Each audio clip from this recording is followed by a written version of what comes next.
जय हिंद दोस्तों, मैं अंकित द्विवेदी कुटुंब आईएएस की ओर से आप सभी का स्वागत करता हूं। हम एमपीपीएससी प्री प्लस में 2023 और 24 के लिए प्रिपेयर कर रहे हैं और आज का हमारा टॉपिक है झील।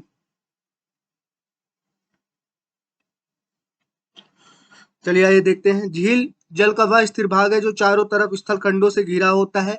झील की दूसरी विशेषता उसका स्थायित्व होता है। सामान्य रूप से झील भूतल के वह विस्तृत गड्ढे हैं जिनमें जल भरा होता है। तो दोस्त एक सेकंड,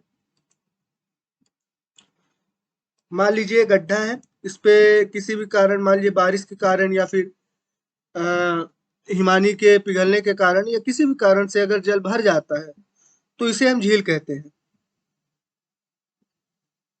ये सेम चीज है इंग्लिश मीडियम के स्टूडेंट्स के लिए।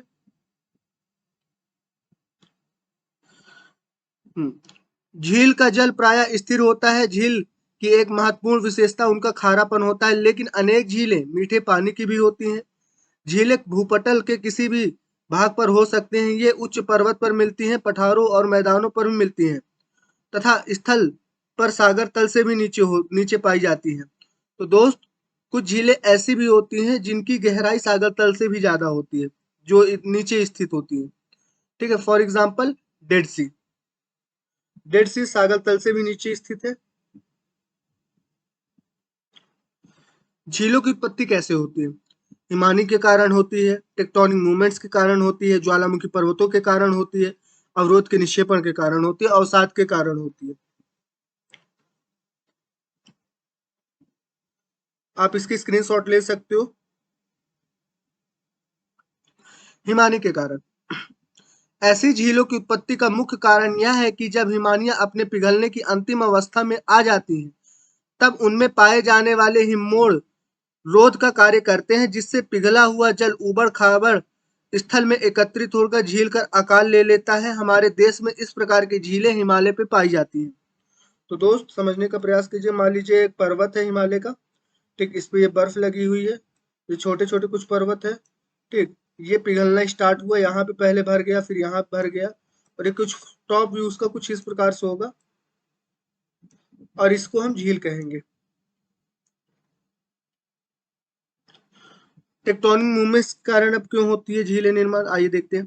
पृथ्वी के अंदर होने वाली हलचल के कारण कभी कभी अंतः गर्तों का निर्माण हो जाता है। अंतःकृत गर्तों का निर्माण हो जाता है जो जल से भर जाने पर अंतःकृत झीलों को जन्म जन्म देता है, और कैस्पियन सागर इसका सबसे अच्छा उदाहरण है। अब देखते हैं दोस्त, ज्वालामुखी पर्वत के कारण क्यों झीलों का निर्माण होता है। प्रसुप्त ज्वालामुखी पर्वतों के ज्वालामुख में जल भर जाने से झील का रूप ले लेता है। तो दोस्त मैं बता, जैसे आप देख रहे होंगे यहाँ से ये जो लावा निकल रहा है, ये ठीक, जब ये खाली हो जाएगा, जब ये शांत हो जाएगा, तो जो इसका कुछ गड्ढा होगा, ये मैं आपको बता देता हूँ, ये कुछ इस प्रकार से होगा। ये अब इस पे मान लीजिए बारिश के कारण जल भर गया, तो इसी को हम झील कह देंगे, ठीक, क्योंकि इनके जो गड्ढे होते हैं बहुत बड़े बड़े होते हैं और वो दूर से देखने पे झील ही लगते हैं, लगते नहीं कि पर्वत है, ठीक। तो इससे भी झील का निर्माण होता है। अवरोध के निक्षेपण के कारण, कभी कभी पर्वतीय प्रदेशों पर भूस्खलन हो जाने पर शैलों के विशाल भूखंड नदियों के मार्ग पर गिर पड़ते हैं, जिनसे उनका प्रवाह अवरुद्ध हो जाता है और रुका हुआ जल झील का रूप ले लेता है। जैसा आप देख रहे होगे इसमें भू भूस्खलन हो रहा है, ठीक है। अब मान लीजिए, एक सेकंड, कहाँ गया मेरे पास।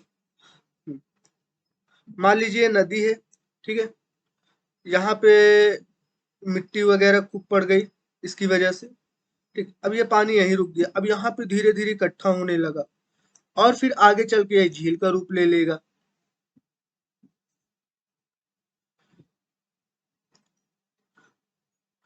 निरावरण के कारण, चूना पत्थर के प्रदेशों पर चूना पत्थर के घुलने से भूमि धंस जाती है, जिससे गर्त बन जाते हैं। कालांतर में ऐसे ही गर्त पर जल भर जाने पर झील बन जाते हैं। फॉर एग्जाम्पल दोस्त, मान लीजिए चूना पत्थर का एरिया है, ठीक है। अब चूना पत्थर की विशेषता क्या होती है, वो मिट्टी को काट के अंदर दबाता है, मतलब धंसती है मिट्टियां, ठीक। और तो कुछ इस प्रकार से गर्तों का निर्माण हो जाता है। अब बरसात के कारण यहाँ पानी भर गया या किसी अन्य कारण पानी भर गया, तो इसे हम झील कह देंगे। अब दोस्त देख लेते हैं झीलों का जीवन काल क्या होता है। अधिकांशतः झीलें अस्थाई अस्थायित्व की होती हैं। अस्थाई स्थायित्व का मतलब वो एक ही जगह रहती हैं।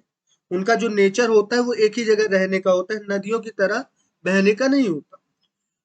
मनुष्य अपने जीवन काल में ही उनकी उत्पत्ति, विकास और अंत अंत की अवस्था देख लेता है। तो दोस्त कुछ झीलें ऐसी होती हैं जो हमारे सामने ही बनती हैं, ठीक, बड़ी होती हैं और अपनी अंतिम अवस्था को प्राप्त हो जाती हैं।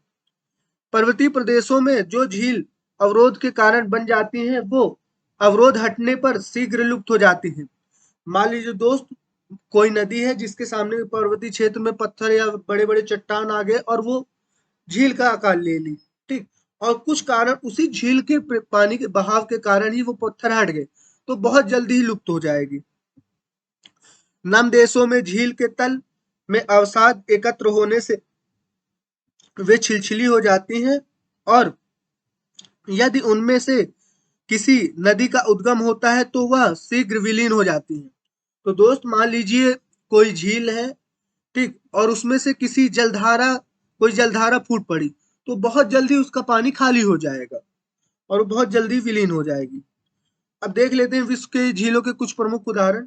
कैस्पियन सागर झील बहुत इंपॉर्टेंट है। सुपीरियर झील, विक्टोरिया झील, अरल सागर झील, हुरन झील, मिशिगन झील, टिकटिक टिंगनी झील, बैकाल झील, मालवी झील, ग्रेट सुलेस की झील।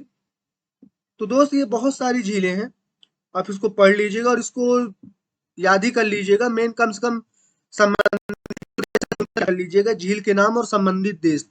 और कुछ झीलें जैसे हैं कि कैस्पियन सागर हो गई, ठीक, और चांद झील हो गई, लादोगा झील हो गई, ठीक। कैस्पियन सागर, सुपीरियर, विक्टोरिया, अरल सागर, ठीक, मिशिगन, टिंगनी झील, बैकाल झील, मालवी झील, ठीक, इरी झील। तो कुछ ये इंपॉर्टेंट झील हैं, इनकी आप एरिया भी याद कर सकते हैं। और इस मैप के थ्रू आप मैप बना सकते हैं कि कौन कौन सी झीलें कहाँ पे हैं। कुछ विश्व की इंपॉर्टेंट झीलें हैं, आप मैप में इसको जरूर शो कीजिएगा, जिससे आपको याद रहेगा कौन सी झील कहाँ पे है, और आपको पढ़ने और दोबारा रिवाइज करने में बहुत आसानी होगी। तो दोस्त जैसे हमने कहा था कि हमारा जल्दी कुटुंब आईएएस एंड जीएस रिसर्च आने वाले हैं, जीएस रिसर्च की वीडियोस आने वाली हैं, तो हमने पहली वीडियोस अपलोड कर दी है। आप प्लेलिस्ट पे जाके या फिर हम वीडियो का लिंक डिस्क्रिप्शन में दे देंगे, आप उससे वीडियो देख सकते हो, ठीक। कुछ कमेंट्स थे कि वीडियो जो पाकिस्तान पे रह रहे हिंदुओं के ऊपर होना चाहिए, तो हमने उसी के ऊपर बनाया है, तो आप लोग सभी लोग जाके उसको देख सकते हो। Thank you so much guys, next lecture में मिलते हैं अब आपसे।